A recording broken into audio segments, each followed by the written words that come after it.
如果时间能够倒流，他绝对不会再做这种傻事了。自从拿了王志胜藏在家里的100万，去买光明之家的聚宝合法器后，他没有得到一丝心灵的平静，反而每天都感到很惶恐，生怕王志胜会发现他拿走那笔钱，生怕他做的事其实是犯罪。因为买聚宝合法器的钱是来路不明的，所以他也没办法向光明之家诚实以对。每次他内心感到无法平静，想要向宗师忏悔告解，他就像鱼刺梗在喉咙般，无法畅所欲言。然后他依照宗师的指示，将聚宝合法器放在主卧房的床头柜上，但他还是觉得王志胜没有很爱他，他还是会看到王志胜在偷偷打电话。他觉得这一次他付出了好大的代价，却没有感受到任何神力的帮忙。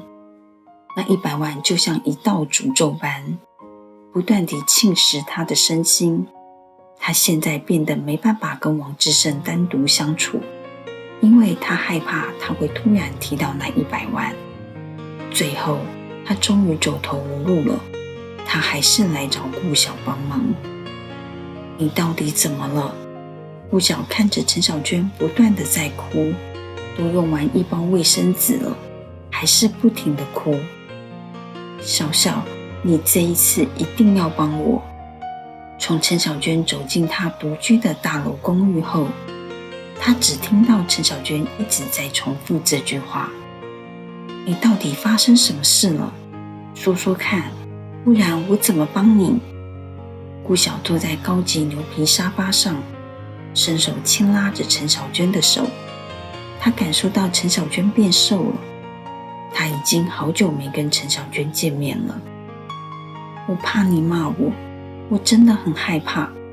陈小娟见顾晓温柔地拉着她的手，她可怜兮兮地说着，但她心里真的想要坦白一切。说说看，是发生什么事了？顾晓还是一头雾水，但他忍不住猜测，王志胜又对不起你了吗？听到王志胜的名字，像是唤醒了陈小娟心里的良知。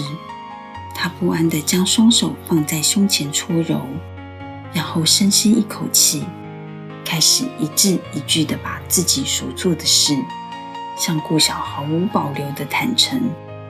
听完后，顾晓惊讶地合不上嘴巴。我的天啊，你这样做是犯法的耶！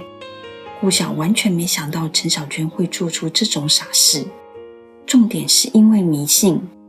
他和王志胜一样反对陈小娟参加光明之家的活动，他也劝过陈小娟很多次，不要太相信光明之家这种宗教团体。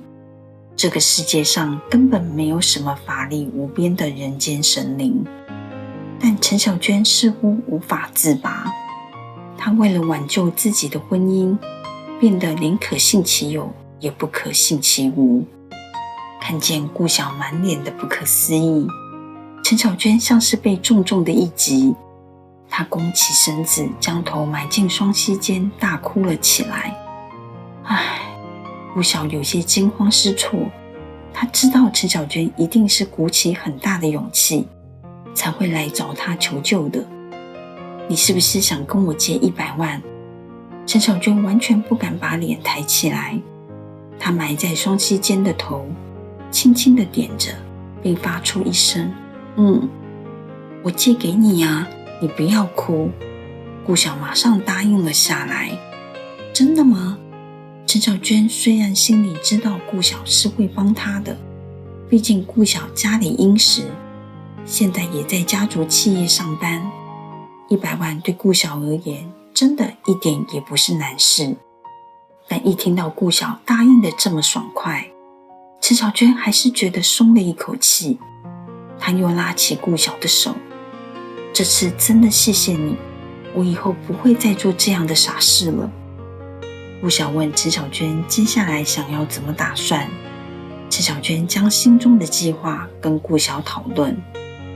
陈小娟希望顾晓可以借她现金100万，好让她将那笔钱再放回小孩王明阳的衣柜里。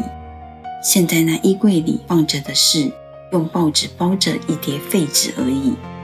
顾晓听完，觉得好像也没有什么太大问题，便跟陈小娟说，明天再来她家一趟，她到时会把钱准备好。一想到心中担忧的事就要解决了，陈小娟开心地擦干了眼泪，然后抱住了顾晓，紧紧地抱住了他。顾晓有些受宠若惊，他还记得上次陈小娟气得泼他饮料的事呢。想到过去他们吵架的事，他不禁抿嘴一笑，而过去的恩怨也好像烟消云散了。顾晓温柔地顺势回报了陈小娟，他安慰地说道，没事的，事情都会解决的，不要太担心了。谢谢你。陈小娟现在真的无比感谢有顾晓这个好朋友，如果一开始他就来找顾晓帮忙，说不定他就不用遭受这么多折磨。只要等到明天，他拿了跟顾晓借的钱，他就可以摆脱这种罪恶的日子。可是他等来的终究是事与愿违。陈小娟晚上10点回到家，他就看到王志胜坐在客厅等他，然后茶几上放着被拆开的报纸和一堆杂七杂八的废纸。就王志胜的说法，是他从来没有跟小孩说过那包报纸里装的是什么东西，所以他也相信儿子说的，儿子并没有拿走那些钱。而家里唯一有嫌疑的人就只剩下陈小娟而已。王志胜质问陈小娟那笔钱到哪里去了，如果陈小娟不坦诚告诉他，他就要马上报警。不是的，我没有偷钱啊，我刚刚已经跟顾晓借了100万，我明天就可以拿来还给你，你为什么要报警？你不用报警啊。看着越说越生气的王志胜，陈小娟觉得心好慌，她开始把脑子里想到的话就脱口而出。她知道她现在说的都是事实，而王志胜不是要她说实话吗？你说什么？王志胜没想到陈小娟会说出这么离谱的话。他偷走了她的钱，竟然以为跟顾晓借100万来还给他，这样就会没事。他只想知道陈小娟把他的钱拿去哪里了。